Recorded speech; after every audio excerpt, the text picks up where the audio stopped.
La educación está detrás de todo y me gusta como plataforma de pensamiento. La educación tiene muchos sinónimos en lo que puede ser el enriquecimiento de una persona, el ejercicio del amor. Todo eso está vinculado con el deseo de perfeccionamiento humano. Y eso significa que detrás de la palabra educar está el querer perfeccionar al otro y nace de un sentimiento del amor más noble, que es el amor de padre a hijo, donde queremos que nuestros hijos sean mejores que nosotros. Eso es educar. Y si de ahí partimos a lo que significa el desarrollo también tiene mucho que ver con esto de enriquecerse intelectualmente, para después poder ser útil en la vida, dependiendo del lugar donde uno desee desarrollarse. Con lo cual es indudable que la educación está, y la educación está sobre todo también como sinónimo de futuro. Cuando hablamos de educación hablamos de varios años vista, no solo pensando en nuestros hijos, sino pensando en el país. Así que si sabemos que es fundamental, tenemos que dedicarle mucho. Inversión, tiempo y acción. Educación es para toda la vida, es un verbo que nos va a permanecer como compañero desde que nacemos hasta que morimos, y más hoy con lo que señalás de los cambios. La educación hoy que está pensada para el nuevo siglo XXI, estamos en el 1917 de hace 100 años, o sea, recién empieza este siglo. Y tenemos que trabajar sobre nuevas competencias, porque la verdad es que si enseñamos a cambiar las gomas del auto y las gomas del auto ya no las tiene, tenemos que enseñar otras cosas. Y allí hay 3 o 4 vectores que tenemos que tener en cuenta. Primero que nada, es una realidad mundial, que es la posibilidad de una guerra nuclear. Y esto, hace muy poco, unas 200 organizaciones que nos juntamos en Estados Unidos, conversamos sobre este peligro. Peligro que se dio en el siglo pasado con 2 guerras, donde murieron cientos de millones de personas, y donde muchas de la clase dirigente se hizo un mea culpa de qué pasó, cómo no reaccionó antes, que vio venir el enojo de Alemania o el nacimiento de un Hitler. Y la verdad que hay hoy las posibilidades de una guerra nuclear porque sabemos de ideologías extremas que tienen la posibilidad de apretar un botón. Si a eso le sumamos 3 cosas muy importantes, una es la inteligencia artificial y el cambio de todos los trabajos. La robótica se va a presentar con cambios copernicanos en lo que es autos sin conductores o atención en una tienda común. Le sumamos además los cambios de la medicina, los cambios biogenéticos, el genoma humano y todo lo que significa un bebé a selección.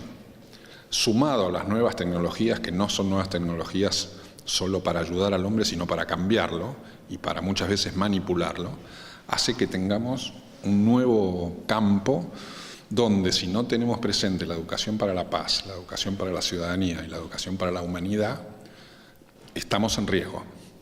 Esa es una conclusión de 200 organizaciones de todo el mundo. Con lo cual, la gran pregunta es, desde Argentina, ¿estamos preparados para este cambio? ¿Estamos yendo hacia ahí? ¿Están los docentes, en esta misma línea? No solo los docentes, sino la clase dirigente, la clase política.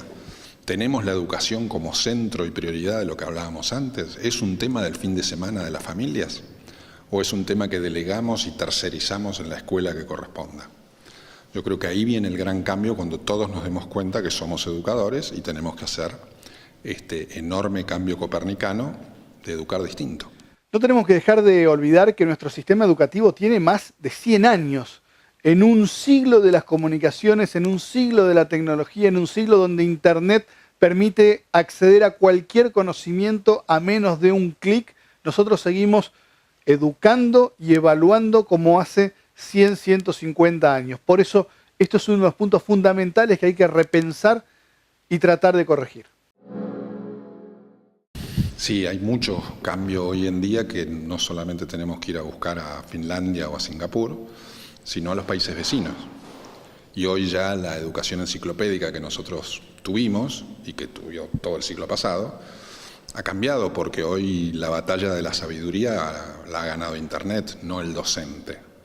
Entonces el docente tiene que cambiar a medida que se va convirtiendo más en un facilitador y en un agente de reflexión del conocimiento que está a un clic de distancia de un celular, de una computadora, de una tablet. y donde los alumnos van a tener que aprender a aprender constantemente, por eso que decíamos al comienzo de que este aprendizaje es continuo, y además con muchos cambios, y además educarse sobre proyectos, ya no sobre geografía y los ríos de Asia, sino sobre proyectos que lo lleven a pensar las corrientes migratorias y lo que significa cruzar un río de Asia y empezar a investigar. Investigaciones que van a ser sencillas. ¿Por qué? Porque todo ese conocimiento está muy cerca. Entonces allí viene un cambio copernicano donde los alumnos mismos se van a convertir en profesores de sus compañeros y de sus maestros. Y los maestros tienen una tarea enorme, pero de reflexión, de facilitadores, como decíamos antes, y muchas veces, por supuesto, de orientadores, ¿no?, de este conocimiento. Esto no es solamente un problema de las autoridades, de los docentes, de los ministerios de educación de la nación o de la provincia. Esto es un problema de nosotros, en primera persona, de las familias, porque estos temas de educación hoy no se están debatiendo siquiera en las reuniones familiares. Y hasta que no empecemos a internalizarlo y a reclamarlo en serio, va a ser muy difícil avanzar. Por eso tenemos que estar convencidos todos de que se necesita una solución en todos los sentidos, pero empezando sobre todo por las familias. Sí, a ver, todos nos tenemos que poner el sayo, ¿no? Es decir, las familias, los padres, los medios de comunicación, y le diría que todos los sectores económicos, empresariales, pymes, lo que fuere, tenemos que estar mirando este tema, porque este es el futuro, este es el enorme cambio que tenemos como desafío, y sobre todo si pretendemos una Argentina que crezca y una Argentina que sea competitiva. Si la Argentina en el futuro solo va a tener recursos naturales extraordinarios como los que tenemos y no recursos humanos bien formados, estamos en un problema gravísimo, muy grave. Sobre todo teniendo en cuenta que la única y la verdadera ventaja competitiva son las personas. Sin duda, y sobre todo el conocimiento. Todo va a cambiar en miras de acceder a ese conocimiento y en vías de construir un desarrollo sostenible que tiene que ser mirado desde el cuidado del medio ambiente hasta el cuidado del planeta. Y cuando hablamos de alarmas de guerra nuclear o alarmas de cambios tan fuertes como pueden significar los bebés a selección, estamos frente a un debate ético muy importante que necesita de educadores y necesita de tomadores de conciencia, y eso es lo que tenemos que crear en las nuevas generaciones. Todo esto que ha estado hablando Manuel Álvarez Trongué es sumamente interesante y necesario. Ahora, lo más difícil, ¿cómo se construye esto hacia el futuro? Hay dos llaves principales. Una es los docentes y la formación de los docentes a través de directores y supervisores muy comprometidos que tienen que brindar y liderar esos cambios. Donde hay un buen directorio se contagia una buena comunidad docente, la comunidad docente contagia a los padres y estos a los alumnos. Hay un círculo virtuoso muy importante. Entonces yo creo que tenemos una enorme tarea que hacer con los docentes y con la capacitación y con todos estos temas que requieren muchísima reflexión, pero no solamente en actividades cognitivas de lengua, matemáticas, ciencia, sino de las competencias intrapersonales e interpersonales, el pensamiento crítico, la resolución de problemas, el trabajo en equipo. Todo eso necesita una actividad pública muy importante.